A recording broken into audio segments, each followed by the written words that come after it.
परम मंगलमय परात्पर अखिलेश्वर अनंत कोटि ब्रह्मांड नायक राजराजेश्वर राघवेंद्र सरकार की वांग में प्रतिमूर्ति श्री रामचरितमानस अनंत अनंत कोटि ब्रह्मांड नायक अकारण करुणा वर्णालय भगवान श्री सीताराम जी के चरणों में सादर प्रणाम। श्री राम कथा के रस रसिक अनंत बलवंत अंजनी नंदन वायु पुत्र श्री हनुमान जी महाराज के चरणों में सादर प्रणाम। नर्मदा मैया के चरणों में प्रणाम करते हुए आप सभी के हृदय में बैठे हुए परात्पर ब्रह्म को सादर नमन करते हुए तथा आसपास के दूर के क्षेत्रों से, ग्रामों से, नगरों से पधारे हुए आप सभी श्रोताओं को, माताओं बहनों को व्यासपीठ की ओर से मेरा सादर जय सिया राम। हम और आप आपके ग्राम चांदरानी में आयोजित प्रभु की इस परम पावनी श्री राम कथा के द्वितीय दिवस के बेला की ओर बढ़ने के लिए यहाँ पर एकत्रित हुए हैं। आज द्वितीय दिवस की मानस की कथा प्रथम दिवस के अंतर्गत मैंने आप सभी से प्रार्थना की, ग्रंथ के महात्म्य के विषय पर हमने आपने चर्चा की और आज उसी क्रम में जैसा कि पूर्व में आप सभी से निवेदन किया कि आज हम और आप मैया सती के मोह की और भगवान शिव शंभु के विवाह की सुंदर कथा का श्रवण लाभ प्राप्त करेंगे। मैंने कल बारंबार कथा के दौरान आपसे एक ही विषय पर कई बार अनुरोध किया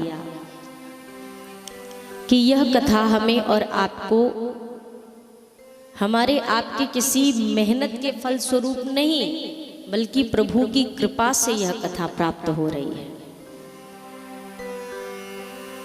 हमारे आपके प्रारब्ध में शायद कोई ऐसे पुण्य अर्जित थे जिस पुण्य के अर्जन के फल स्वरूप हम और आप इस कथा का लाभ प्राप्त कर रहे हैं। इस कथा के आयोजक हमारे भैया श्री रमेश सिंह जी राजपूत जी और उनका समस्त परिवार बड़े भाव श्रद्धा के साथ उन्होंने यह धार्मिक अनुष्ठान करने का संकल्प लिया और आज ठाकुर जी उनके इस संकल्प को पूर्णता की ओर निर्विघ्न रूप से लेकर चल रहे हैं। सभी से मेरी प्रार्थना कल भी थी और आज तो यह प्रकरण ही आएगा। मैया सती के प्रसंग में आज यह चर्चा भी होगी, पर फिर भी मैं प्रारंभ में ही निवेदन करूं। यहाँ पर आकर हम बैठे तो हैं, पर बैठना किस प्रकार से है थोड़ा ये समझ लेना चाहिए। समझने का तात्पर्य ये कि मैंने कल बार बार कहा, बैठे हैं अगर यहाँ तो बस यहीं के होके रहिए उतनी देर के लिए, कम से कम जितनी देर यहाँ बैठे हैं। यहाँ बैठ के भी अगर मन आपका दुकान मकान और आपकी गद्दी पर अटका हुआ है तो तन तो यहाँ है, पर पता ही नहीं चलेगा 3 घंटे में भया क्या है। यहाँ पर होता है 3 घंटे कथा सुने, पांडाल से निकले, किसी ने पूछा भैया कथा में क्या हुआ, तो ये तो पता है कि आज टॉपिक क्या है, आज शिव विवाह है, ये तो याद रहेगा। अच्छा भैया कथा में सुना क्या, अच्छी कथा थी, अरे पर कोई एक ऐसी बात नहीं, सब ठीक था, अच्छा था, अरे अच्छा तो कथा तो सदैव अच्छी होती है, पर आप वो बताओ ना जो आपको मिला है और आप किसी दूसरे को दे सकते हो। अच्छी थी अच्छी थी अच्छी थी कह देने से थोड़ी ना कथा हो जाएगी। कथा तो सर्वकाल अच्छी ही है, पर कुछ तो ऐसा हो जो आप किसी दूसरे को जाकर कह सको कि 3 घंटे में ये बात मुझे बड़ी अच्छी लगी जो मैं तुम्हें सुना रहा हूं, तुम भी सुनो। कोई घटना, कोई वाक्य, कोई शब्द, कोई चौपाई, कोई दोहा, कुछ तो ऐसा हो जो आपके यहाँ और यहाँ दोनों जगह बैठे मैं क्यों बार बार कहती हूँ कथा में सावधानी से बैठना चाहिए। सावधानी से बैठने का तात्पर्य सिर्फ इतना कि यहाँ पर आकर भी बाहर की बातें ना चले। तुमने क्या खाया, तुमने क्या बनाया, तो कल क्या करोगे। और एक निवेदन मैं और करूँ, ये माताएं जो ऐसे गोला बना के बैठी है ना, कल से गोला नहीं बनेगा। कल से सीधे आप लोग लाइन से बैठते जाएंगे। जितनी जगह हो आप एक साथ बैठे। हम श्री राम कथा में बैठे हैं। राम कथा की अपनी गरिमा होती है। किसी भी स्थान को देखकर बताया जा सकता है कि इस स्थान पर क्या चल रहा होगा। जब आप एक ऐसा पांडाल, भले साउंड ना चले, माइक ना चले, स्पीकर ना लगे हों, पर ऐसा पांडाल आप देखेंगे ना, आपके मन में विचार आ जाएगा यहाँ पर कोई कथा चल रही है। आप अगर किसी होटल के सामने से गुजरेंगे, पांडाल लगा हो, आप समझ जाएंगे यहाँ पे कोई नाच गाने का कार्यक्रम चल रहा होगा। स्थान बता देता है कि कार्य क्या चल रहा है। हम श्री राम कथा में बैठे हैं और इस कथा में बैठना कितनी सावधानी से है, आज मैं उसी प्रसंग पर आपसे चर्चा करूंगी। क्योंकि मेरे गोस्वामी जी ने भी यहाँ पर वर्णन किया है मानस में। कल की कथा में मैंने आपसे कुछ चर्चा इस बात पर की कि कथा की, इस ग्रंथ के जो कथन है, जो कथा है, उसकी रचना किस प्रकार से हुई। ये श्री राम कथा रची किसने, मैंने कल आपसे निवेदन किया। रचि महेश निज मानस राखा। रचना करने वाले हमारे भगवान शिव शंभो।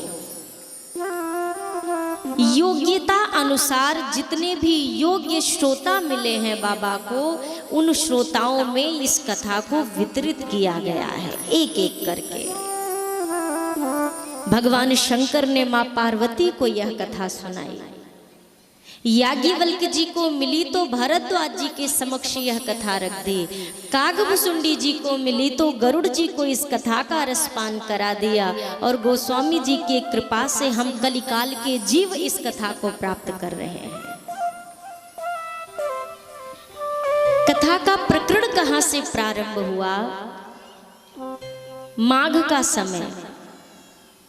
माघ का मेला आज भी प्रयागराज में लगता है।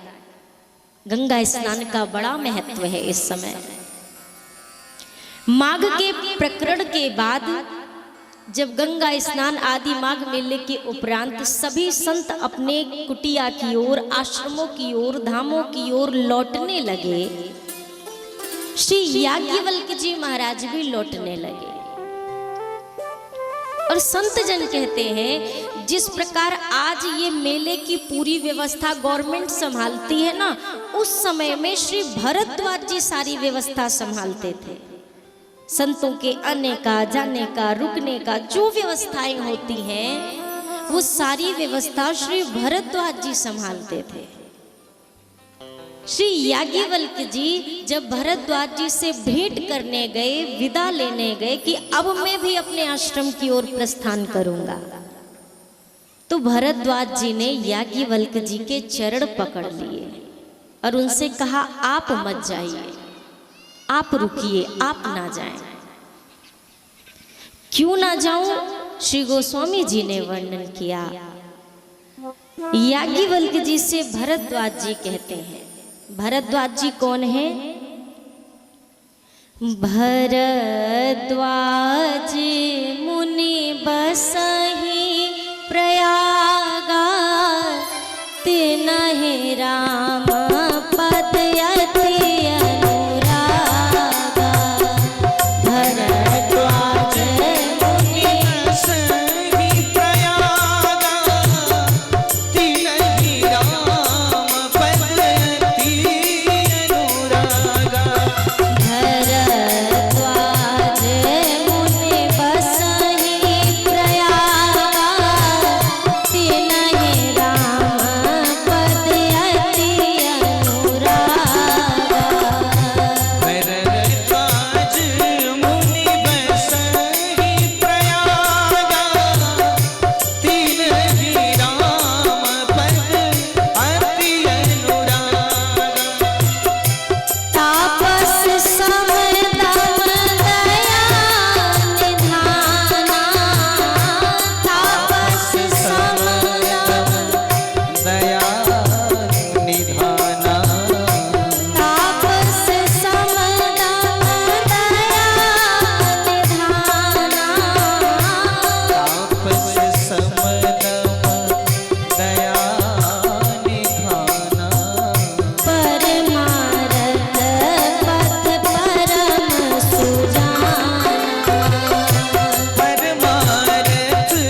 बस ही प्रयागा, तिनहि राम पद अति अनुरागा। भरद्वाज जी का परिचय सुनिए, श्री गोस्वामी जी ने दिया। भरद्वाज जी कौन है? प्रयाग में रहते हैं, प्रयाग में इनका निवास है। परिचय किस प्रकार से दिया? तिनहि राम पद अति अनुरागा। ये कौन है ये नहीं लिखा, ये ब्रह्मर्षि हैं, ये महर्षि हैं, बहुत बड़े मुनि हैं। परिचय कहाँ से दिया? ये राम जी के चरणों में अत्यंत निष्ठा रखने वाले संत हैं, बहुत प्रेम रखते हैं। कहते किसी भी चीज की अति गलत होती है। अति का मतलब अधिकता, ज्यादा बोलना अच्छा नहीं होता। अति का भला न बोलना, अति की भली न चूप, और अति का भला न बरसना, अति की भली न धूप। संत जन कहते हैं अत्यधिक बोलना अच्छा नहीं होता और अत्यधिक चुप रहना भी अच्छा नहीं होता। मतलब दोनों का एक बैलेंस बना रहना चाहिए। ज्यादा बोलिए नहीं और ज्यादा चुप रहिए नहीं। आवश्यकता पर बोला जाए, पर आवश्यकता लगती है कि अब मौन रहना उचित है तो मौन रहा जाए। अति का भला ना बोलना, अति की भली ना चूप, और अति का भला ना बरसना। वर्षा का इंतजार कृषि काल में सभी को होता है, पर कितना इंतजार होता है कि सरकार बस उतना ही बरसइयो कि फसल बनी रहे, बह ना जाए, इतनी ही वर्षा चाहिए। क्यों? अगर अति वर्षण हो गया तो जिस फसल की उपज के लिए हम ये वर्षण मांग रहे हैं वही वर्षा हमारी फसल को नष्ट कर देगी। अत्यधिक बरसना उचित नहीं होता। और अति की भली न धूप। अब ये धूप जो सुबह 8 से 9 वाली धूप होती है ये तो शरीर को सुख देती है, पर ये जो अभी वाली धूप है अगर खुले में बैठ जाओ तो शरीर तपने लगता है। कहने का तात्पर्य किसी भी चीज की अति अच्छी नहीं होती है। लेकिन आप अगर इस चौपाई का दर्शन करें तो गोस्वामी जी कहते हैं तिनहि राम पद अति अनुरागा। अति तो हमेशा हर जगह वर्जित की गई है, अति सर्वत्र वर्जित है। लेकिन आज गोस्वामी जी ने परिचय में ही कह दिया कि ये राम जी के चरणों में अति अनुराग रखने वाले हैं।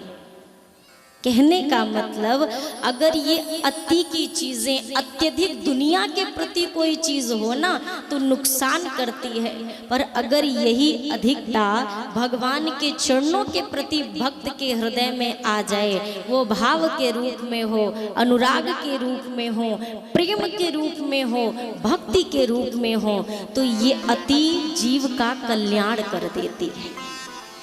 ये अति अनुराग रखते हैं ठाकुर जी के चरणों में। आगे क्या परिचय दिया? तापस सम दम दया निधाना। तप को भली प्रकार से तप का पालन करने वाले हैं, परम तपस्वी भी हैं। सम दम, सम कहे तो इनकी मति अपने वश में है, दम कहे तो इनकी इंद्रियां इनके वश में है। हर प्रकार से ये अपने मन और वचन और कर्म से ठाकुर जी से जुड़े हुए हैं। इतना सब परिचय देने के बाद गोस्वामी जी कहते हैं कि याज्ञवल्क्य जी जब पहुंचे, अच्छा एक चीज और कहूं, ये जागबलिक और याज्ञवल्क्य ये दोनों एक ही हैं। मतभेद में मत पड़ जाइएगा कि चर्चा तो याज्ञवल्क्य की हो रही थी तो ये जागबलिक कहां से आ गया। याज्ञवल्क्य जी को ही गोस्वामी जी ने जागबलिक कहा। क्यों कहा? अगर याज्ञवल्क्य पढ़ना हो तो अगर हिंदी थोड़ी ठीक है तब तो पढ़ने में आ जाएगी, और अगर हिंदी कमजोर निकली तो जी भी टेढ़ी हो जाएगी, याज्ञवल्क्य ना निकलने वाला है। गोस्वामी जी ने सोचा कि अच्छे अच्छे विद्वत जन तो इसे पढ़ लेंगे, लेकिन एक कोई अगर सर्वसाधारण व्यक्ति इसको पढ़ना चाहे तो वो पढ़ सकेगा क्या? इस ग्रंथ को कितना सुगम बना दिया जाए कि विद्वान से विद्वान इसका पार पाले, और जो एक छोटा सा अगर खेतों में भी काम करने वाला कोई भाई है वो भी इस ग्रंथ की गरिमा को समझ ले, इतना सहज कर दिया गोस्वामी जी ने। क्या लिखा? जाग बलिक मुनि परम विवेकी।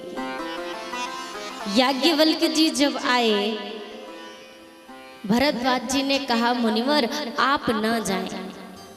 क्यों ना जाऊं? प्रभु मेरे मन में कुछ प्रश्न हैं, उनके उत्तर चाहता हूं, आप वो शंका का समाधान कर दें, फिर आप चले जाइए। कौन से प्रश्न हैं, कौन सी शंका है? याज्ञवल्क जी ने पूछा। अब भरद्वाज जी क्या कहते हैं? कहत सो मोहि लागत भय लाजा।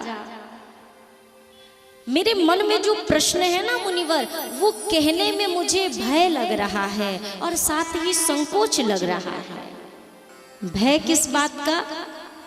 भय इस बात का लग रहा है कहीं आप ये ना समझ बैठे कि भरद्वाज जी मेरी परीक्षा लेना चाहते हैं इसलिए ये सवाल कर रहे हैं, वो मुझे जानना चाहते हैं।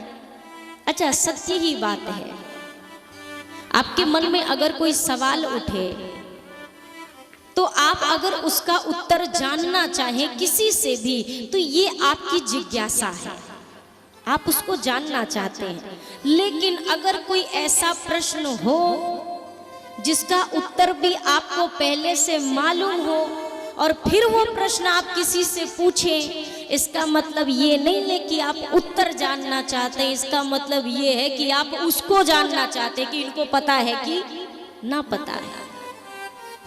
भरद्वाज जी सोच रहे हैं मुझे भय लग रहा है कहीं आप ये ना समझ बैठो कि मैं कोई परीक्षा की दृष्टि से आपसे प्रश्न कर रहा हूं।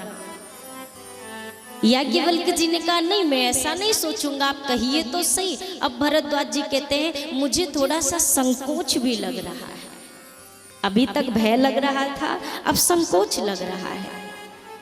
किस बात का संकोच मुनिवर? संकोच इस बात का है कहीं आप ये ना सोच बैठे मेरे प्रश्न को सुनकर कि वाल्मीकि जी जैसे महामुनि के ये शिष्य हैं और इतनी सी बात इनको पता नहीं है। क्या इनके गुरुदेव ने इनको इतनी छोटी सी बात भी नहीं समझाई है? कहीं मेरे गुरु के ज्ञान पर कोई आँच ना आ जाए, उनके शिक्षा पर कोई आँच ना हो, इसलिए मेरे मन में संकोच हो रहा है, मैं कैसे पूछूं। लेकिन भरद्वाज जी ने जब यह बात कही, याज्ञवल्क जी ने कहा मुनिवर आप पूछिए तो सही। अब श्री भरद्वाज जी ने अपना प्रश्न रखा है। राम कवन प्रभु पूछहु तो ही कहिय बुझाई कृपा निधि मोहि। राम कवन प्रभु पूछहु तो ही कहिय बुझाई कृपा निधि मोहि।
भरद्वाज जी ने कहा, मेरा प्रश्न सिर्फ इतना सा है प्रभु, मैं ये जानना चाहता हूँ कि राम जी कौन है, राम कवन।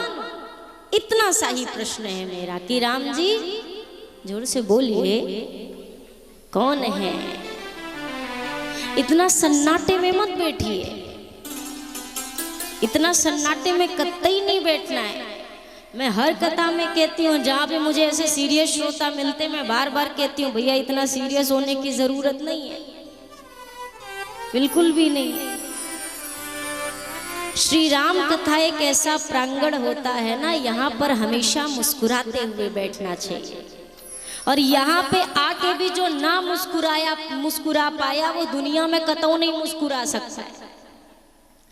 क्योंकि ये वो जगह है जो सिर्फ सुख देती है, आपका कुछ आपसे लेती, केवल एक चीज लेती है, आपकी व्यथाओं को लेती है और अपने तरफ से सुख को प्रदान करती है, आपकी चिंता को लेती है। आप अगर अपने दोष को अर्पण करना चाहे, वो भी यहीं पर ये रख लेगी, लेकिन आपको जो देगी ना, वो सर्वोच्च चीज ही आपको प्रदान करेगी, सर्वोत्तम चीज ही देगी।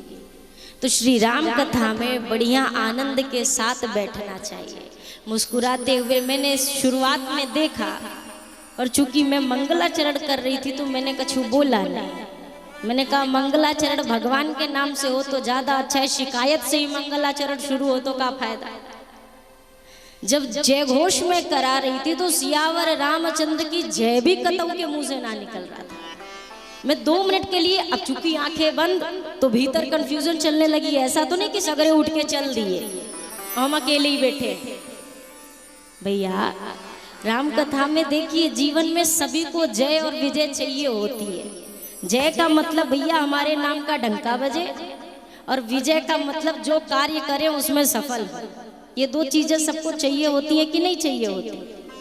और ये दोनों चीजें कहाँ रहती है पता है? द्वारपाल हरि के प्रिय दो, जय अरु विजय जान सबको। ये 2 चीजें भगवान के दरवाजे पे बैठी रहती हैं, ये 2 चीजें भगवान के द्वार पे रहती हैं। जो भी भगवान का जय घोष करते हुए पहुंचता है ना, तो पहले इन्हीं से मुलाकात होती है, तब भीतर भगवान से मुलाकात होती है। कहने का तात्पर्य, जो नाम बस का आश्रय ले लेता है, उसके जीवन में ही जय और विजय दोनों प्राप्त हो जाते हैं उसे। तो इसीलिए कहती हूँ। और एक बात, तालियां बड़ी जरूरी है। राम कथा सुंदर कर तारी, संशय विहंग उड़ावन हारी। ये जो तालियां बजती है ना, ये तालियां जितने दूर तक ये तालियों की ध्वनि गुंजायमान होती है, कहते हैं वहां तक के समग्र पाप नष्ट हो जाते हैं, मन के समस्त संशय को ये समाप्त कर देती है। इसीलिए कथा में ताली बजाना जरूरी है, मुख से प्रभु का नाम गाना बहुत जरूरी है। ये शरीर मिला क्यों है? काय को मिला है? रात में सो, सुबह उठो 8 बजे, 9-10 बजे खाओ, 12 बजे फिर सो जाओ। इसके लिए थोड़ी ना मिला है। काम खूब करिए, पर काम के बीच में एक समय ऐसा होना चाहिए जो आपका, आपके राम के लिए हो। काम तो खूब करते हैं, पर जब तक जीवन में राम नहीं होंगे ना, तब तक आपके जितने भी काम कर लो सब बेकार है। हो सकता है आपके काम से आपकी तिजोरी भरे, संभव है, पर जब तक जीवन में राम ना आए ना, तो जीवन की तिजोरी खाली रहती है। कहते हैं कि अगर आपके जीवन में, आपकी जिंदगी में अगर भगवान है, भगवान का प्रेम है, तो आपसे अमीर दुनिया में कोई नहीं है। और अगर आपके जीवन में सब कुछ है और मेरे ठाकुर जी नहीं है, तो आपसे गरीब संसार में और कोई नहीं है। ठाकुर जी से बड़ा धन कोई नहीं है, उनके नाम से बड़ी पूंजी कोई नहीं है संसार में। भांति भांति भोग मिले, अंग हूँ निरोग मिले, सुख के संजोग मिले, जीवन की बाटी मेरे। नाम मिले, काम मिले, सुयश अरु धाम मिले, पर राम ना मिले तो सब काम मिले माटी में। आपको सब मिल जाए, पर अगर जीवन में राम ना मिल पाए तो जीवन का क्या मूल्य है, बिल्कुल मिट्टी बराबर हो जाती है। जीवन में राम के लिए वक्त निकालना, प्रभु के लिए समय निकालना बहुत आवश्यक है। ये शरीर जो मिला है ना, गोस्वामी जी ने इतने बड़े संसार में इतने सारे जीव है, चींटी से लेके हाथी तक, पर किसी के लिए नहीं कहा कि बड़े भाग मानुष तन, केवल हमारे लिए कहा जीव तुम भाग्यशाली हो भैया कि तुम्हें मनुष्य शरीर प्राप्त हुआ है, तुम्हें मानव का देह मिला है। अच्छा, एक चीज बहुत ध्यान से सुनिएगा और मुझे जवाब दीजिएगा। अगर एक शेर ऐसे गली से भागता हुआ जा रहा हो तो आपके मन में पहली सोच क्या आएगी, पहला विचार क्या आएगा? शायद एक से दो चीजें, या तो आप ये सोचेंगे कि ये डर के भाग रहा है, या तो आप ये सोचेंगे कि ये किसी को डराने के लिए भाग रहा है, यानी कि खाने के लिए जा रहा है। कोई तीसरी चीज आपके दिमाग में आएगी क्या कि ये किसी को बचाने जा रहा है, एक बकरी वहां पे फंस गई होगी तो शेर बचाने जा रहा है, ये ख्याल भी मन में आएगा क्या? नहीं, उसके स्वभाव में ये चीज नहीं है। पर एक मानव अगर इस गली से भाग रहा है तो कितनी चीजें आ सकती हैं। हो सकता है कोई मुसीबत में हो, उसे बचाने जा रहा है, हो सकता है कहीं कथा चल रही हो वो सुनने जा रहा है, हो सकता है किसी काम से जा रहा है, हो सकता है किसी मंदिर की ओर जा रहा है, हो सकता है किसी दीन दुखी की सेवा के लिए जा रहा है। इतने सारे विचार केवल एक मनुष्य के लिए आपके दिमाग में आ सकते हैं, क्योंकि ये सब हम कर सकते हैं। शेर कितना भी दयावान हो जाए, वो लाख कहे आओ मैं तुम्हारी मदद करता हूं, कोई लेने जाएगा क्या? कि क्या पता ये ऐसा कर दे कि हम जीवन में मदद लेने के लायक ही ना बचेंगे। लेकिन एक मानव अगर आपसे आकर कहता है, वो लाख झूठा हो, आप विश्वास कर लोगे मनुष्य है, दयावान हो सकता है। ये शरीर जो मिला है, ये जो मनुष्य का देह मिला है, साधारण नहीं है, बिल्कुल साधारण नहीं है। कान दिए हरि कथा सुनन को, कान दिए हरि कथा सुनन को। शरीर 5 तत्वों से मिलकर बना, क्षिति जल पावक गगन समीरा। पंच रचित अति अधम। अच्छा, एक चौपाई ये इसको किनारे रखिए। गोस्वामी जी ने एक और चौपाई लिखी है जिससे मैंने कथा की शुरुआत की। बड़े भाग मानुष तन। दो विपरीत चीजें आपको दिखाई दे रही हैं कि नहीं दे रही हैं? एक तरफ गोस्वामी जी कह रहे हैं पंच रचित अति अधम, और दूसरी तरफ बड़े भाग मानुष तन। अब यही पे अगर बुद्धि से काम लगाए तो बुद्धि तो यही डामाडोल। ये दो चीजें कैसी? मतलब गोस्वामी जी की एक चीज गलत हो गई। भाई वहां कछु गलत नहीं है, जो गलत है या यहाँ है या यहाँ है। ये अधम शरीरा की बात किससे कह रहे हैं जरा ये देखिएगा। सामने बाली है। कहने का तात्पर्य यह समझिए, अगर मनुष्य के शरीर को प्राप्त करने के बाद भी अगर रावण के जैसा कार्य किया जाए, असुर वृत्ति के कार्य किए जाएं, तो आप चोले में तो इंसान के हो पर आप इंसान।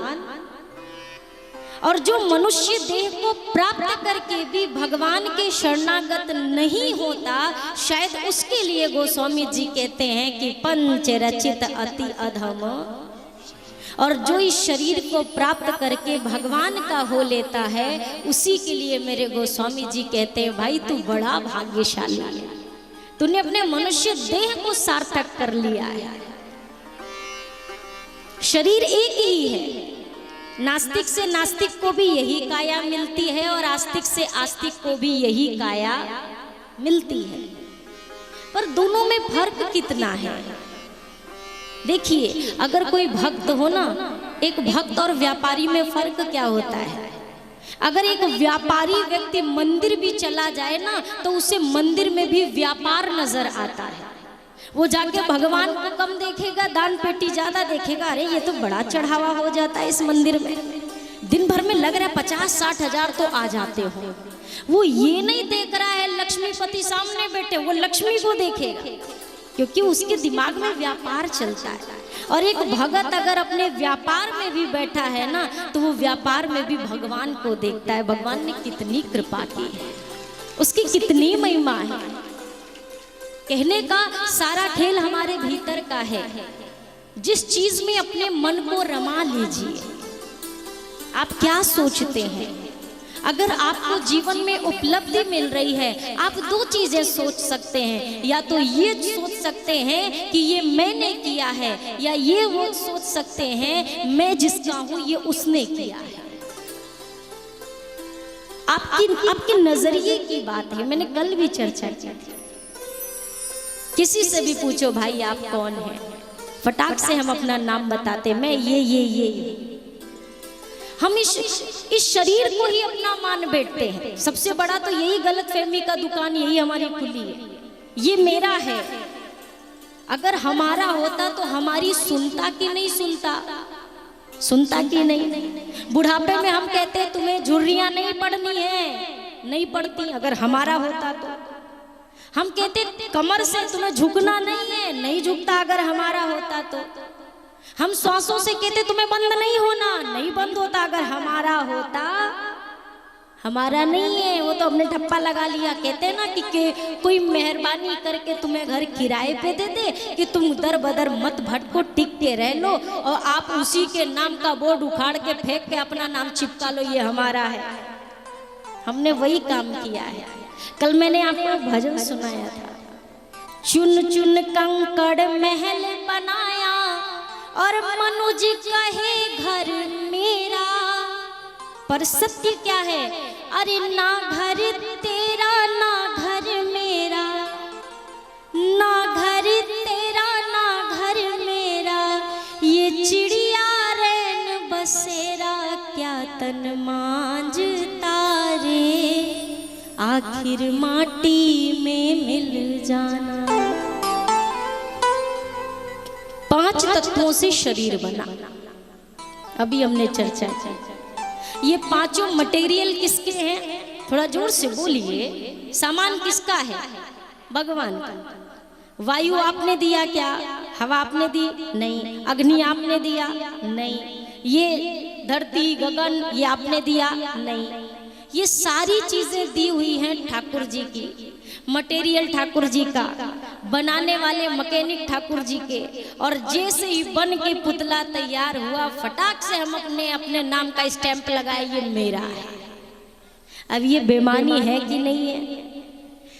कम से कम इतना तो करें कि जिसने बनाया बस ये मान ले कि प्रभु इस घर में रह भले मैं रहा हूं पर ये है आपका। हम तो किराएदार हैं और किराएदार का फर्ज बनता है हर महीने में हिसाब से किराया जमा करे। और दूसरी बात, सदैव इस बात का एहसान माने कि आपने मुझे छत दी है रहने। देह को मैं मानना सबसे बड़ा ये पाप है। सब पाप इसके पुत्र हैं, ये पाप का भी बाप है। संत जन कहते हैं, मैं नहीं कह रही। इस शरीर को अपना मानना ये सबसे बड़ा पाप है, इस देह को अपना मानना। भक्तों ने ना कभी भी सरकार से कुछ मांगा नहीं। हम अपनी गरीबी को देखकर बड़े दुखी हो जाते हैं कि हमारे पास ये नहीं है वो नहीं है। मैं बार बार कहती हूँ, कभी भी लगे कि मेरे जीवन में इस चीज का अभाव है, किसी भक्त के चरित्र को उठाकर पढ़ लीजिएगा। ठाकुर जी के एक भक्त हुए श्री कुंभन दास जी। अच्छा, भक्त चरित्र क्यों सुनना चाहिए? इसलिए सुनना चाहिए, आप जिसकी कथा सुनते रहते हैं ना, धीरे धीरे आपका मन भी उसी के जैसा होने लगता है। आप अगर राजनीति के बारे में ज्यादा सुनेंगे कि तो आपके दिल दिमाग में पूरे टाइम राजनीति ही चलेगी। आप अगर व्यापार के विषय में ज्यादा इंटरेस्ट लेते हैं, रुचि लेते हैं, तो आपके दिल दिमाग में व्यापार ही चलेगा। और अगर भक्तों की कथा सुनते रहें तो हो सकता है ठाकुर जी कृपा करें और हमारे भी मन में भक्ति का जन्म हो जाए। श्री कुंभन दास जी भक्त का नाम। एक दिन श्री कुंभन दास जी महाराज अपनी कुटिया में बैठे हुए थे, तिलक लगाने जा रहे थे, तब तक ठाकुर जी प्रकट हुए और कुंभन दास जी की गोद में बैठ गए। गोदी में आकर बैठे ठाकुर जी, और जैसे ठाकुर जी गोदी में बैठे इधर राजा मान सिंह का आना हुआ। जैसे मान सिंह द्वार पे आए और प्रणाम करने के लिए जैसे ही दरवाजा खोला, ठाकुर जी अंतर ध्यान, ठाकुर जी अदृश्य हो गए। अब कुंभन दास जी ये नहीं देख रहे कि द्वार पे राजा खड़ा है।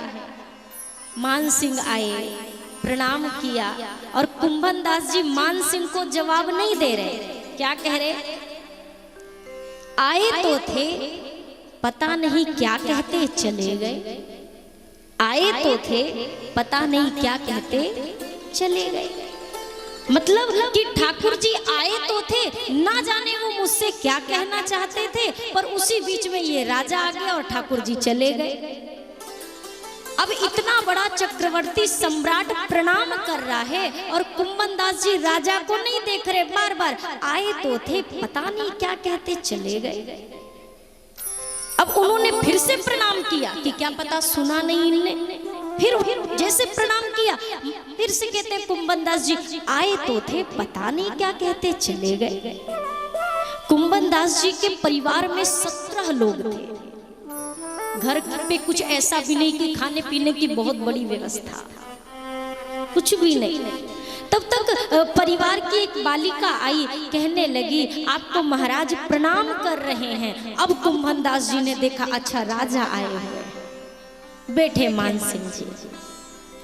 कुंभन दास जी ने बिटिया से कहा मुझे तिलक लगाना है, जरा दर्पण ले आओ और आसन ले आओ, मुझे तिलक स्वरूप करना है। बच्ची ने कहा कि दर्पण और आसनी, दरअसल बात यह है कि दर्पण तो पड़िया पी गई और आसनी खा गई।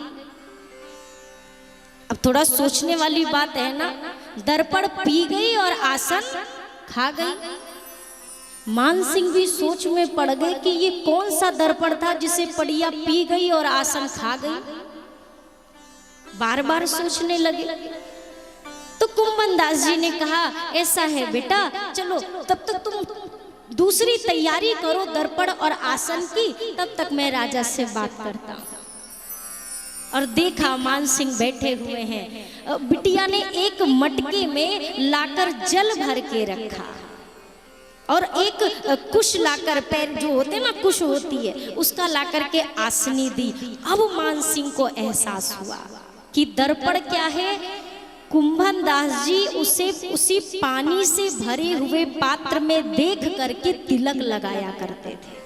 मतलब इतनी ज्यादा गरीबी कि एक दर्पण भी कुंभन दास जी के यहाँ नहीं था। जल में मुख देखकर तिलक स्वरूप करते थे और उस कुश के आसन पर बैठते थे। तभी बच्ची ने कहा कि दर्पण तो पड़िया पी गई और आसनी खा गई। मान सिंह सोचने लगे इतना अभावग्रस्त जीवन है इनका, क्यों ना मैं इनकी कुछ मदद करूं। कहा महाराज ऐसा करिए कुंभन दास जी, मैं आपको कुछ देना चाहता हूं, आप स्वीकार करिए। कुंभन दास जी ने कहा महाराज हम क्षत्रिय हैं और क्षत्रिय को दान लेना अच्छा नहीं लगता है, देना है तो किसी ब्राह्मण को जाकर दे दीजिए। अरे कम से कम कुछ अनाज वगैरह ही ले लीजिए कि आपके घर का भरण पोषण उचित हो। कुंभन दास जी ने कहा मेरे द्वार पर ये बेर का पेड़ है, हर समय पे यह हमें पेट भरने के लिए काफी है। हमारे यहाँ जो थोड़ी बहुत ठाकुर जी की दी हुई खेती है वो हमारा भरण पोषण कर देती है, हमें नहीं आवश्यकता है। मान सिंह ने बहुत प्रयास किया कि कुछ तो ये ले ले, पर कुंभन दास जी ने साफ मना कर दिया, कुछ भी नहीं चाहिए। अंत में मान सिंह ने कहा एक रतन जड़ित कम से कम दर्पण तो आप ले लीजिए कि आप रोज देखकर तिलक स्वरूप कर लिया करिएगा, एक दर्पण तो स्वीकार कर लीजिए। कुंभन दास जी ने कहा महाराज, यह टूटी झोपड़िया में ये हीरे मड़ियों से जटित ये दर्पण शोभा देगा क्या? टूटी हुई झोपड़ी में अगर ये हीरे मोतियों की मैं दर्पण की व्यवस्था करूंगा तो मैं भजन कब करूंगा? जो थोड़ा बहुत भजन ठाकुर जी का होता है ना, वो भी छूट जाएगा इस दर्पण की रखवाली में। ये इतना सुंदर दर्पण ये मेरे योग्य नहीं है। हाँ, अगर ये दर्पण आप राधा माधव के मंदिर में दे दें तो ये तो सरकार के मुखचंद्र को देखने के लिए उचित रहेगा, ये आप उनके लिए कर दें। ठाकुर जी अपना मुख देखेंगे ना तो इस दर्पण की शोभा है। दर्पण भी नहीं लिया। मानसिंह हार गए, कहते हैं अरे कुछ तो सेवा का अवसर दे दीजिए, कुछ तो ले लीजिए, कुछ तो कहिए। कुंभन दास जी ने कहा अच्छा हमारी सेवा करना चाहते हो ना? हाँ करना चाहता हूं। तो एक काम करिएगा महाराज, आज के बाद हमारी कुटिया पे कभी मत आना, यही आपकी सबसे बड़ी सेवा होगी हमारे लिए, कभी मत आइएगा।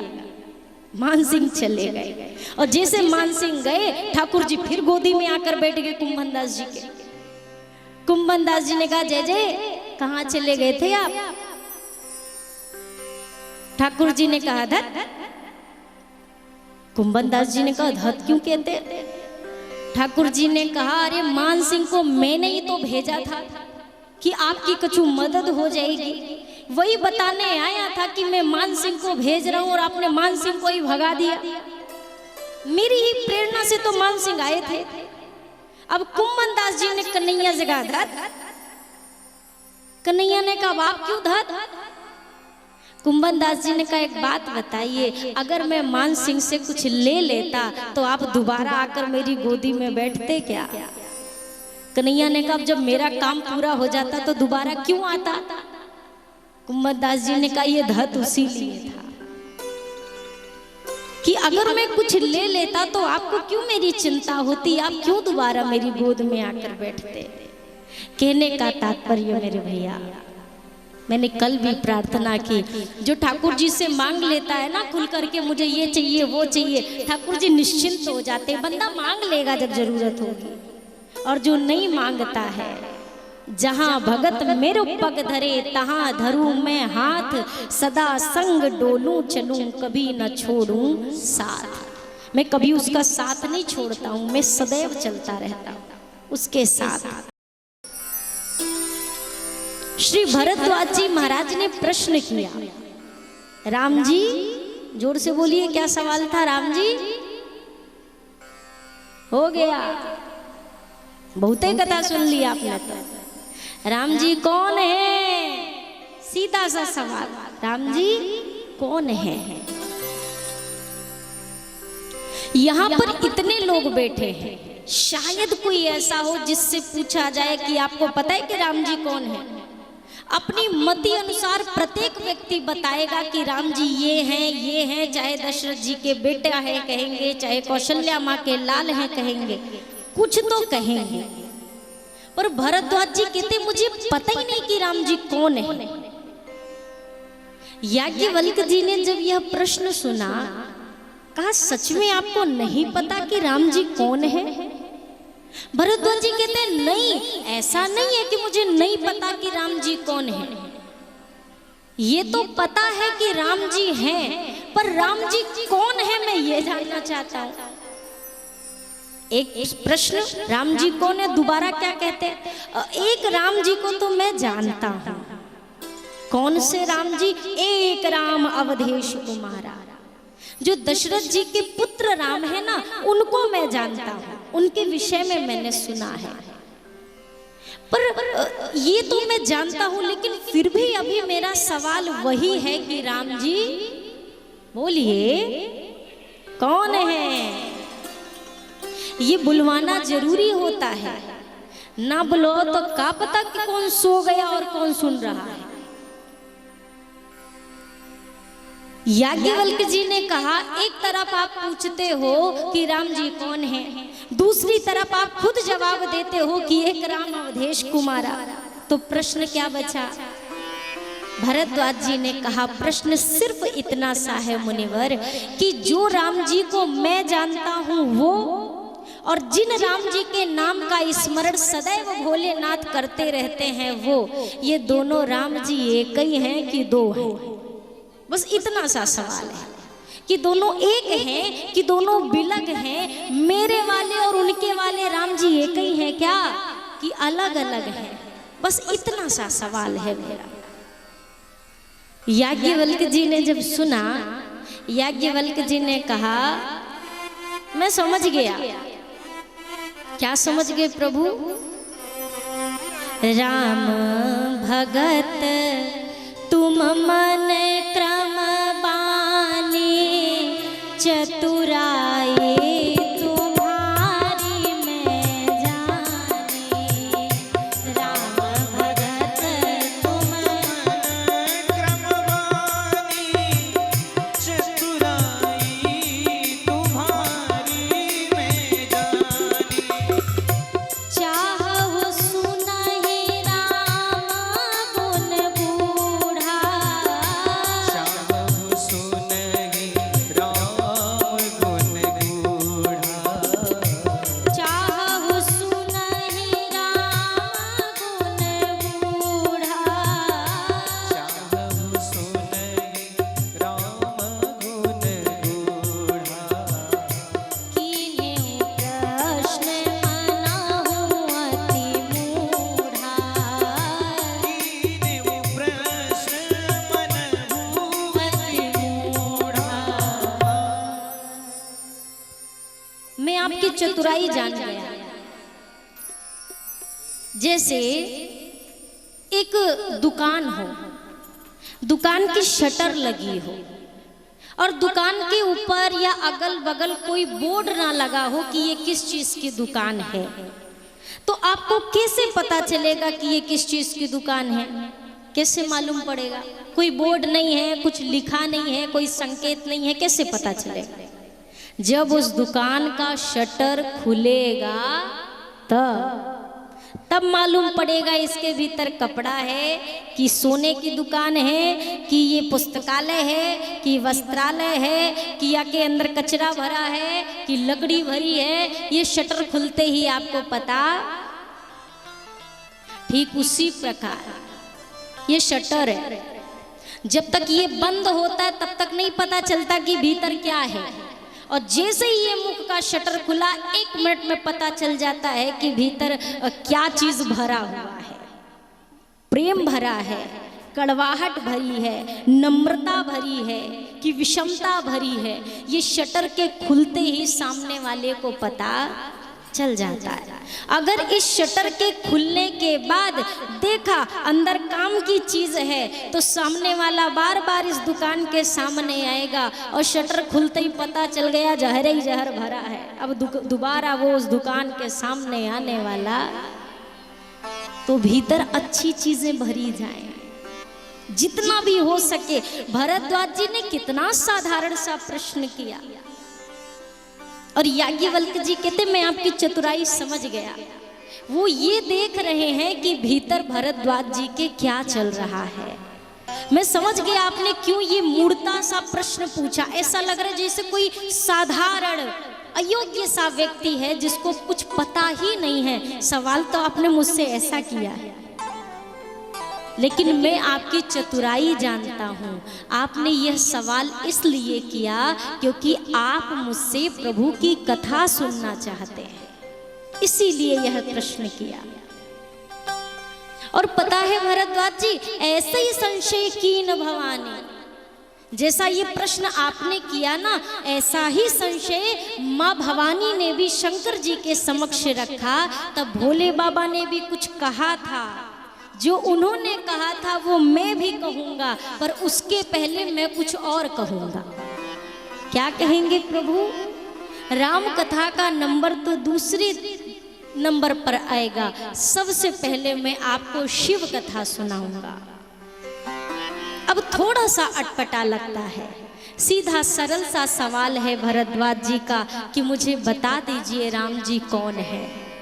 तो प्रश्न का जवाब यहाँ से भी शुरू हो सकता था कि एक बार भूपति मन माही भय गलानी मोरे सुत नहीं। राम जी का प्राकट्य तो यहीं से ना हुआ है।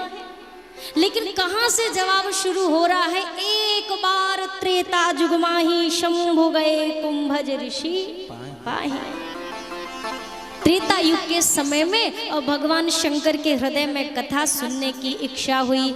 मैया सती अर्थात मैया पार्वती के जन्म के पहले वाला जो जन्म था सती जी के रूप में, वो मैया सती के साथ बाबा कथा सुनने गए।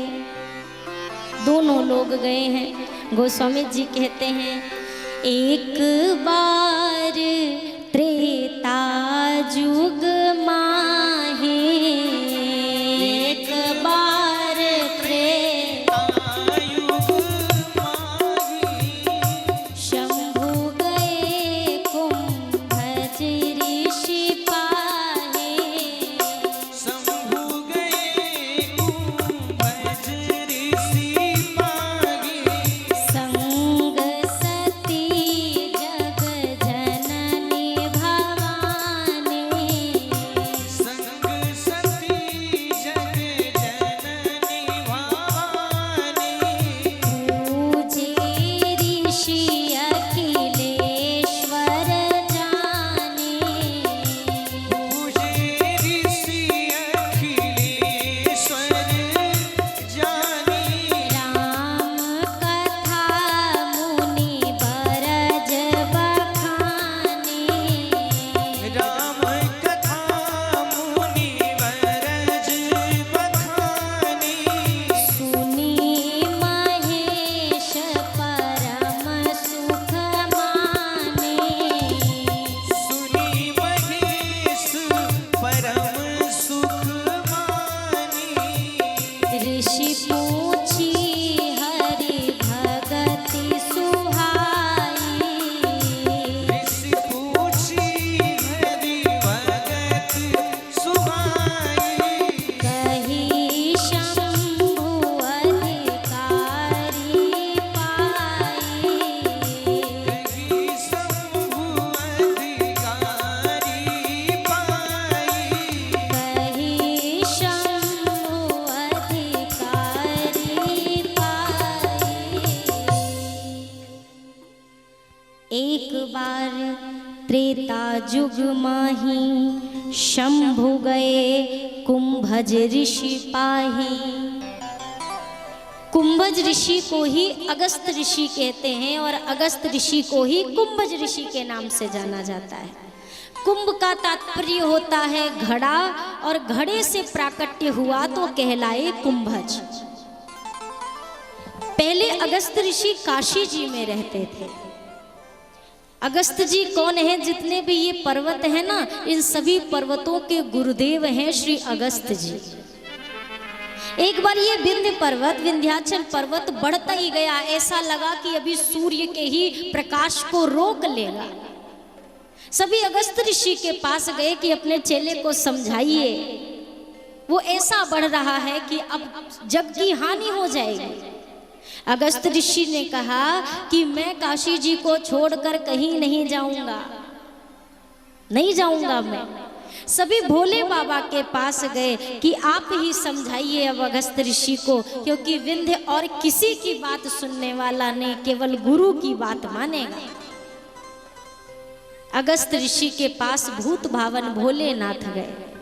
भोलेनाथ ने कहा अगस्त जी, जग कल्याण के लिए आपको ये मेरे काशी धाम को छोड़कर आगे जाना होगा दंडकारण्य की ओर। भोलेनाथ ने जब कहा तो अगस्त जी ने कहा बाबा अपना धाम छुड़वा रहे हो आप मुझसे? भोलेनाथ ने कहा आज धाम छुड़वा रहा हूँ, वचन देता हूँ एक दिन मैं अपना धाम छोड़ के आपकी कुटिया में स्वयं चल के आऊंगा, इसीलिए आज जग कल्याण के लिए आप चले जाओ। और वो वचन पूरा करना था बाबा को। और इधर अगस्त ऋषि जब आप चलेंगे ना, प्रयाग से जब जाएंगे आप रीवा की तरफ, तो बीच में एक जगह पड़ती है सिरमौर। कहते हैं वो विंध्याचल पर्वत का झुका हुआ सर है। जैसे ही गुरुदेव को आते देखा ना, विंध्य ने प्रणाम किया। गुरुदेव ने कहा जब तक मैं लौट के नहीं आता बस ऐसे ही झुक के रहना।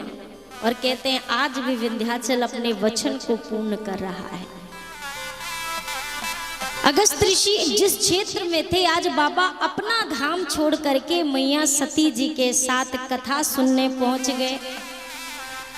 जैसे ही अगस्त ऋषि ने द्वार पर महादेव को देखा, मैं बार बार कल से अभी तक कई बार चर्चा कर चुकी हूँ कि रचना करने वाले स्वयं भगवान शंकर ही हैं, लेकिन फिर भी असली भगत कौन, जो लाख बार भी कथा सुन ले और कथा का नाम सुने तो फिर घर द्वार छोड़ के चल दे, वही असली भगत।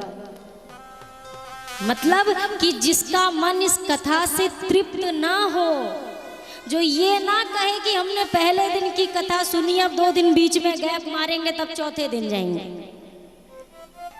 जिसका मन इस कथा से तृप्त हो गया, गोस्वामी जी कहते हैं, उसने राम कथा के रस को ठीक से समझा नहीं, प्राप्त नहीं किया।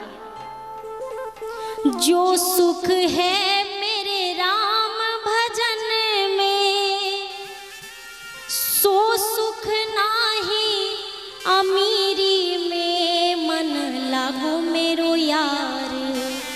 सुना है तो सुना है तो गाएंगे तब आनंद आएगा ना।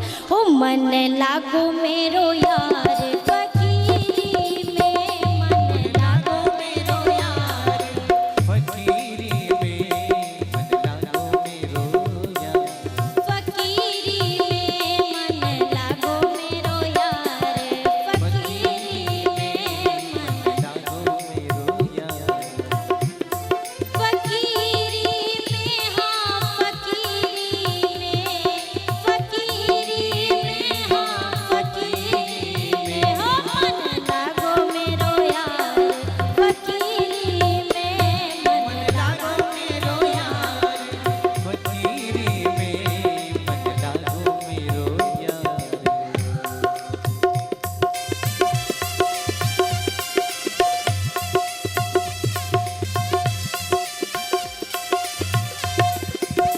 सभी लोग गाते हुए तालियों के साथ बोलिए भक्तवत्सल भगवान की।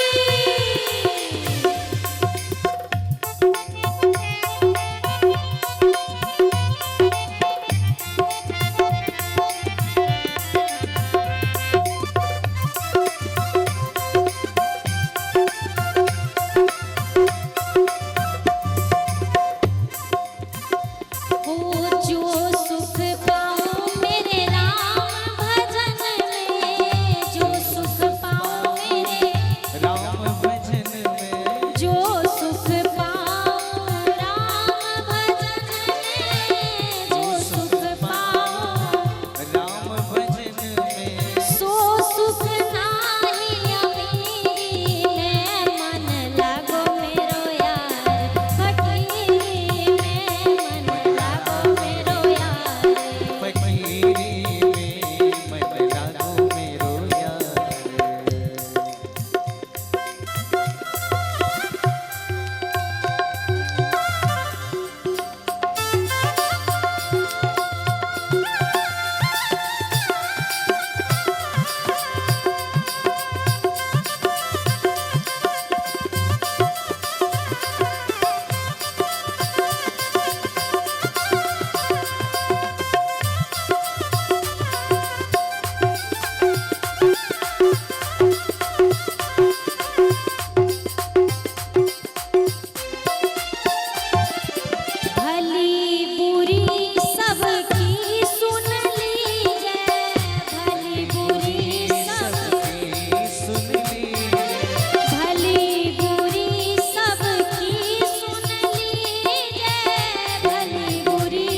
और इधर के सब कह रहे हैं कछु लेना ना देना मगन रहना, कछु लेना ना देना मगन रहना, कछु लेना ना देना मगन रहना, कछु लेना ना देना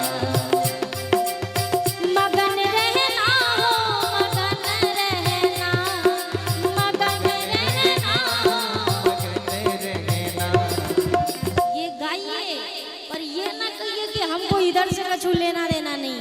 आप ये कहिए 3 घंटे हमको उधर से कछु लेना देना, और तब गाइए ओ कछु लेना ना देना मगन रहना, कछु लेना ना देना मगन रहना, कछु लेना ना देना।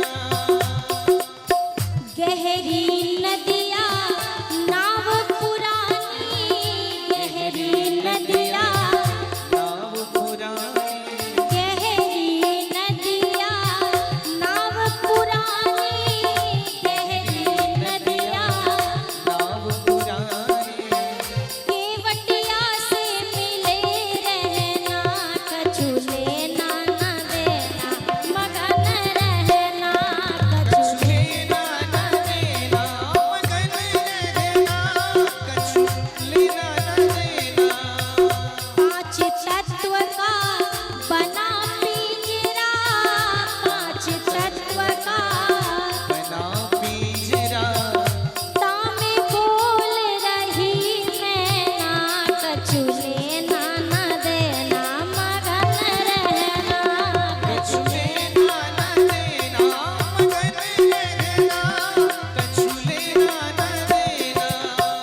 कहते कबीर सुनो भाई साधो, कहते कबीर सुनो भाई साधो, गुरु चरणन से लिपटी रहना, कछु लेना ना देना मगन रहना, कछु लेना ना देना मगन रहना, कछु लेना ना देना।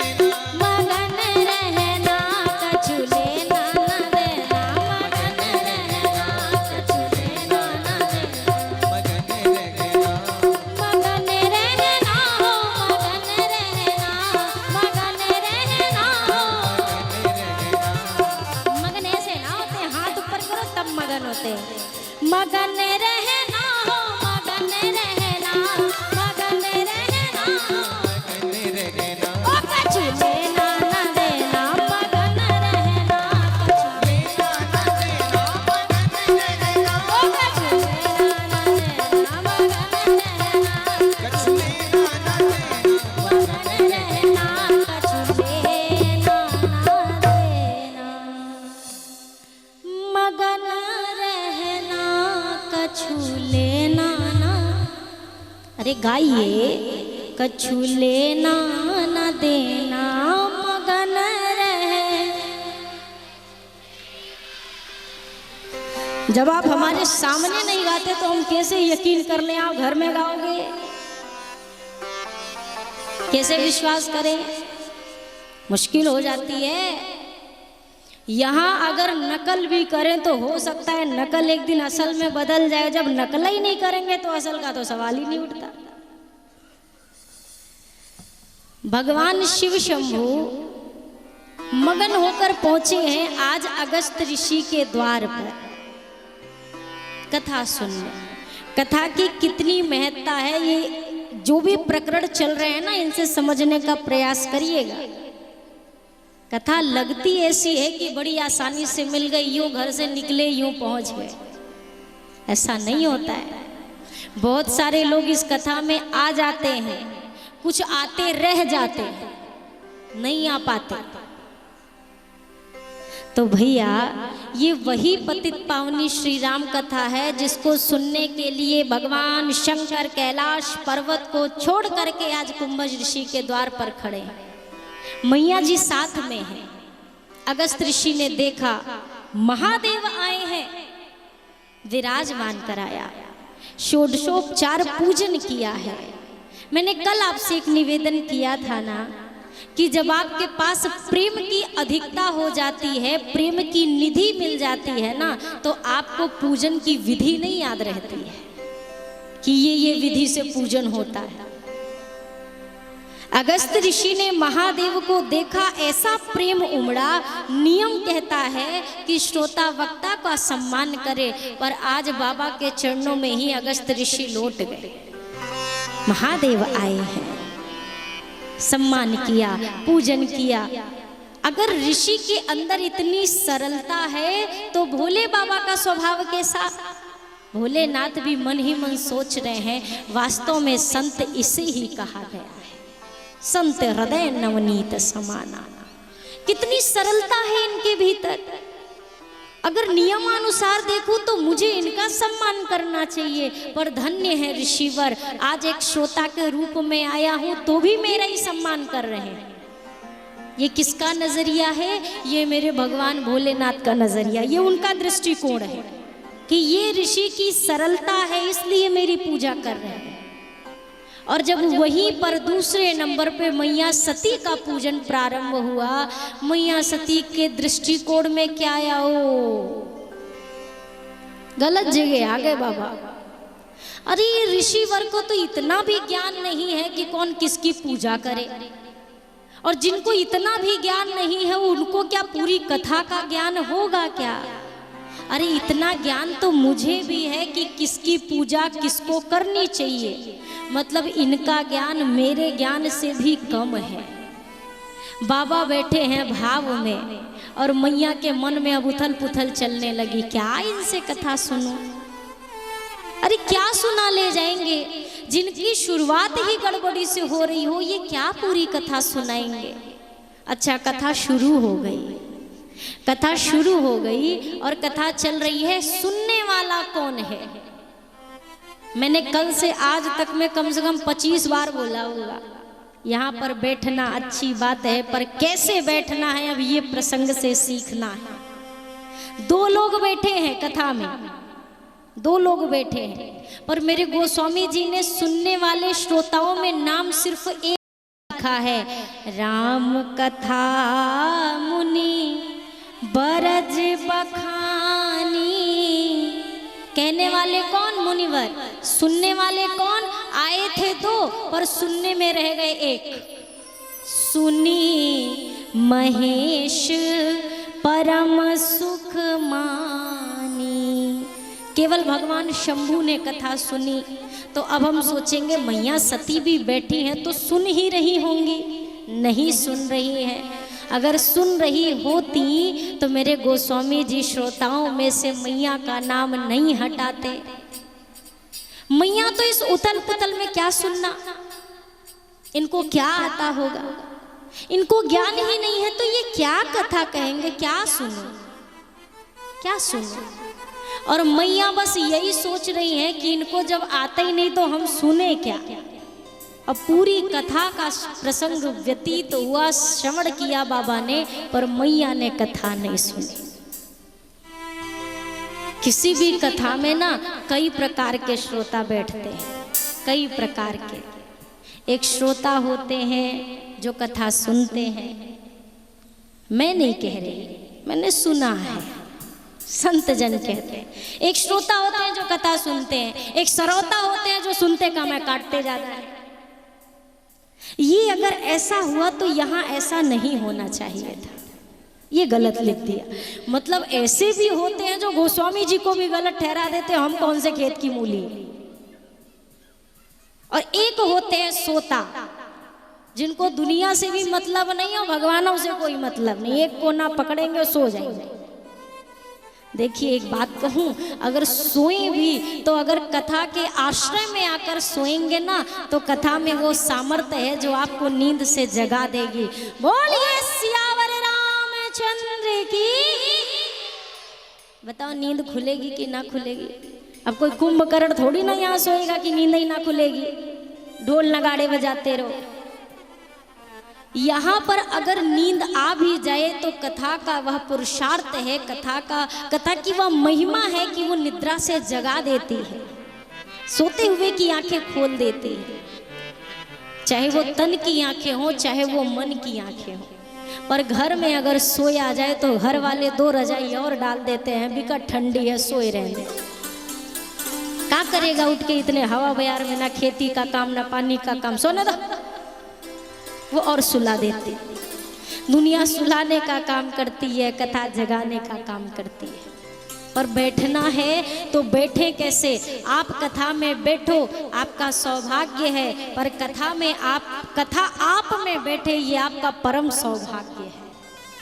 कथा में क्या चल रहा है? मैं कहती हूँ 3 घंटे की कथा ना भी याद रहे, कुछ एक तो बात एक दिन लेके जाओ।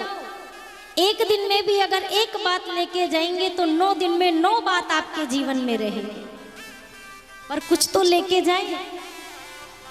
यहाँ पर आकर बैठ जाना, समय दे देना, ये ठाकुर जी की कृपा है कि आप आ रहे हैं, पर ठाकुर जी की परम कृपा हो जाए अगर आप प्रयास ये करो कि ये कथा भी मेरे भीतर बैठे, ये भी बैठे। मैया ने कथा नहीं सुनी, भगवान शिव ने अगस्त ऋषि को भक्ति का वरदान दिया। भगत कभी मांगता नहीं है। भगवान भोलेनाथ से भी अगस्त ऋषि ने ये नहीं कहा कि मुझे भक्ति का वरदान दीजिए। ऋषि पूछी हरि भगति सुहाई, ये नहीं लिखा है ऋषि मांगी हरि भगति सुहाई, मांगा नहीं, पूछा। योग्य अधिकारी देखा, बाबा ने ऋषिवर को भक्ति का दान दिया है, मांगा नहीं है। और भक्त, मैंने आपसे शुरुआत से ही कहा कि भक्त तो भगवान से भी नहीं मांगते, वो भगवान से भी नहीं मांगते हैं, क्योंकि जानते हैं कि अगर मांग लेंगे तो फिर इनको हमारी टेंशन नहीं हो, इनको मेरी परवाह नहीं होगी। एक तुकाराम जी थे। अनुकूल और प्रतिकूल परिस्थितियों की बात अभी नजरिए की चल रही है कि अगर बाबा का पूजन हुआ तो उसको किस नजरिए से भोलेनाथ ने देखा, और जब मैया का पूजन हुआ तो किस नजरिए से देखा। भक्त ना गलत परिस्थितियों में से भी सही को चुन लेते हैं, और जो दुनिया के लोग होते हैं वो सही परिस्थिति में भी गलत को पहले चुनते हैं। अगर आप आए, आप बैठे, आपको बैठने के लिए सही जगह मिल भी गई, तो अगर कोई भगत है तो वो ऊंचे खाले में भी आनंद से बैठेगा, क्योंकि उसका दिमाग केवल कथा में होगा। और जो केवल नाम के लिए यहाँ पर आके बैठेंगे, उनको गद्दी भी मिल जाए फिर भी कहेंगे आगे वाली तो नहीं मिली, गए तो थे पहले पर आगे की नहीं मिली। उनको अच्छे में भी गलत चीजें ढूंढने की आदत पड़ जाती है। 2 भगत हुए, एकनाथ जी और तुकाराम जी। दोनों के जीवन में कैसी समता और विषमता थी। एकनाथ जी की पत्नी एकदम अनुकूल, जैसे भगत एकनाथ जी वैसे ही भक्ता उनकी पत्नी।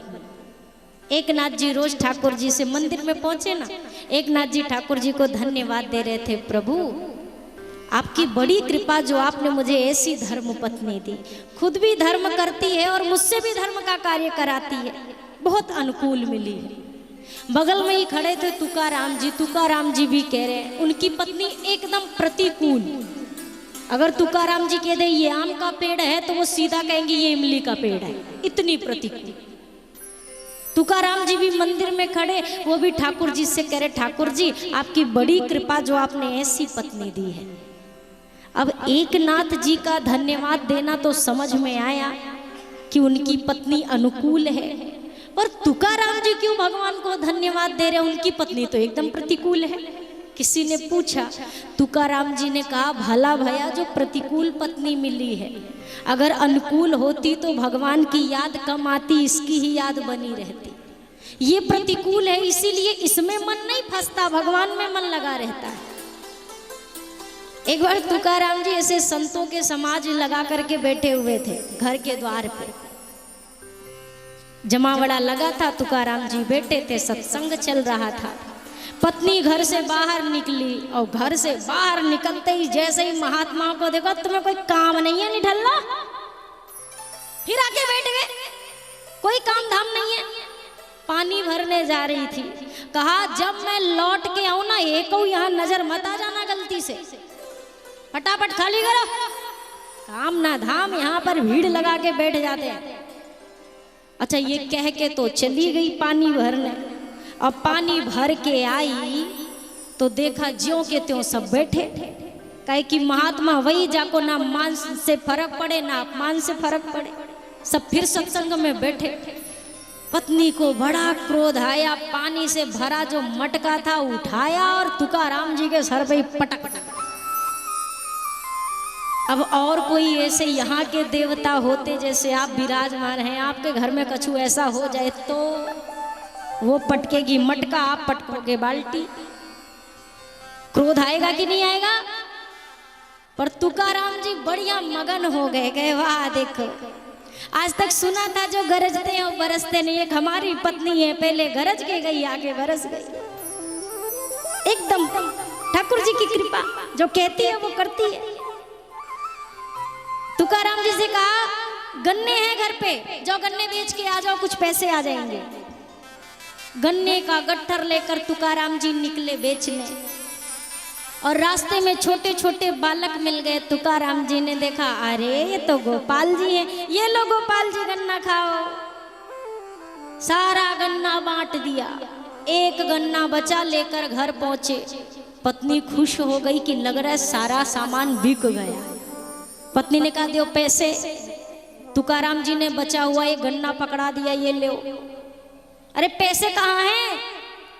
तुकाराम जी ने कहा बिका होता तो पैसे देता ना, बिका ही नहीं। पत्नी ने कहा तो गन्ने कहाँ गए? तुकाराम जी ने कहा वो रास्ते में गोपाल जी मिल गए थे, हमने सगरो बांट दिया, पूरा बांट दिया। अब पत्नी को फिर गुस्सा आया, वो एक गन्ना जो हाथ में था उठा के पीठ पर मारा, एक गन्ने का दो हो गया। अब भी पत्नी ने जब मारा, इसके बाद भी तुकाराम जी को क्रोध नहीं आ रहा। पत्नी से कहते हैं बड़ी समझदार हो, भाग्यवान, गन्ना था एक, हम थे दो, अब ये हो गए दो, अब एक ले तुम खाओ और एक। जब ऐसा भाव हो जाए ना तो लाख विपत्ति आकर आपका दरवाजा खटखटाए, आपको कुछ फर्क पड़ने वाला नहीं है। तुकाराम जी बड़े सीधे साधे, बड़े भोले भाले थे। एक व्यक्ति ने सोचा कि ये सीधे साधे इंसान है, बेईमानी नहीं करेंगे, तो अपने खेत की रखवाली का काम तुकाराम जी को दे दिया कि खेत रखा लेना हमारा, गैयों बछड़ों से, चिड़ियों से। तो खेत की रखवाली करने के लिए भेज दिया। अब तुकाराम जी तो सरल इंसान, आए रखवाली करने बैठे, तब तक गैया आई और खेत चरना शुरू किया, और कोई होता तो भगाता। अब तुकाराम जी क्या कहते हैं, अरे गौए हैं गोपाल की, गौवन के गोपाल, गौए हैं गोपाल की, गौवन के गोपाल। सबका ये गौए हैं गोपाल की, गौवन के गोपाल, गौए हैं गोपाल की, गौवन के गोपाल। अरे गौवन के संग कब हमें दर्शन दई हो नंदलाल, श्रीमन नारायण नारायण नारायण। श्रीमन नारायण नारायण नारायण। अरे गौवन के संग कब हमें दर्शन दई हो नंदलाल, श्रीमन नारायण नारायण नारायण। श्रीमन नारायण नारायण नारायण। गौओं को चरते हुए देख रहे हैं कि पूरा खेत साफ कर रही है, तब भी कह रहे जय हो गौ माता, आप गोपाल की हो, गोपाल जी आपके हैं। आज गौ माता आई है, कल गोपाल जी भी आ जाएंगे, जय हो जय हो। भगा नहीं रहे। अब गैया भर पेट खा के गई तो चिड़िया आई और फसल चुगने लगी। जैसे चिड़िया दाना चुगने लगी तो तुकाराम जी कहते हैं कि ये जितना भी खेत है ठाकुर जी का ही तो है, सब ठाकुर जी का ही तो है, खाओ भर पेट खाओ, कोई टेंशन नहीं है। और गाए जा रहे हैं ओ श्रीमन नारायण नारायण नारायण। श्रीमन नारायण नारायण नारायण। नाम का बीज है, राम नाम का खेत, राम नाम का बीज है, राम नाम का खेत, अरे राम नाम का बीज है, राम नाम का खेत, राम नाम का बीज है, राम नाम का खेत। अरे खाओ पक्षी प्रेम से चुगो राम के हेत, खाओ पक्षी प्रेम से चुगो राम के हेत, श्रीमन नारायण नारायण नारायण, श्रीमन नारायण नारायण नारायण, ओ भज मन नारायण नारायण नारायण,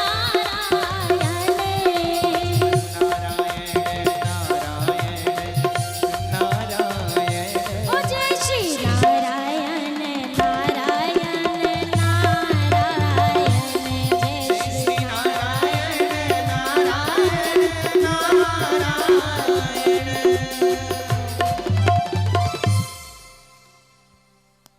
राम नाम का बीज है और राम नाम का खेत, अरे खाओ पक्षी प्रेम से चुगो राम के हेत। पक्षियां आई दाना चुगने तो कहा कि खेत भी राम जी का, बीज भी राम जी का, तुम भी राम जी की खाओ भरपेट।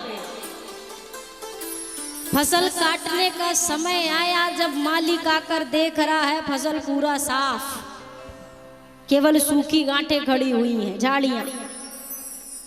अब गुस्सा पड़ा, खेत में वैसे तो केवल 3 मन ही अनाज होते थे। अब उसने कहा बताओ 25-25 कुंटल से ऊपर अनाज निकलता था, तुमने पूरा अनाज खराब करा दिया हमारा।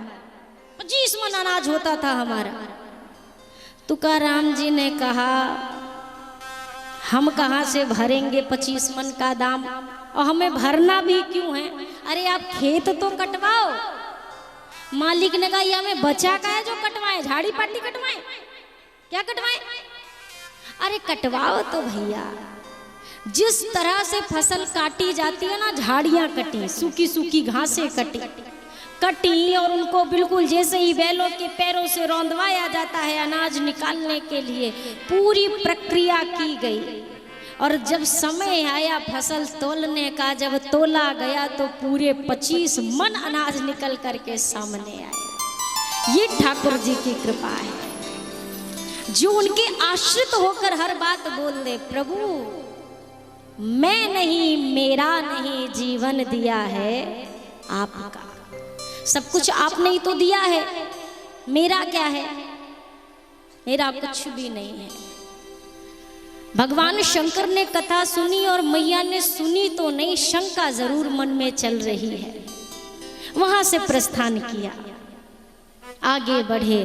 भगवान शंकर सोच रहे हैं, कथा सुन करके मेरे कान तो धन्य हो गए, पर जिनकी कथा सुनी है अगर वो दिख जाते तो ये आंखें भी धन्य हो जाती। वो कैसे मिलेंगे? अगर मैं सामने से जाऊंगा तो प्रभु की लीला में विघ्न होगा। जितनी इच्छा भक्त के हृदय में भगवान से मिलने की होती है ना भाई, सत्य कहती हूँ, ठाकुर जी के हृदय में भक्तों से मिलने का उतना ही चाव होता है। जिस भाव से आप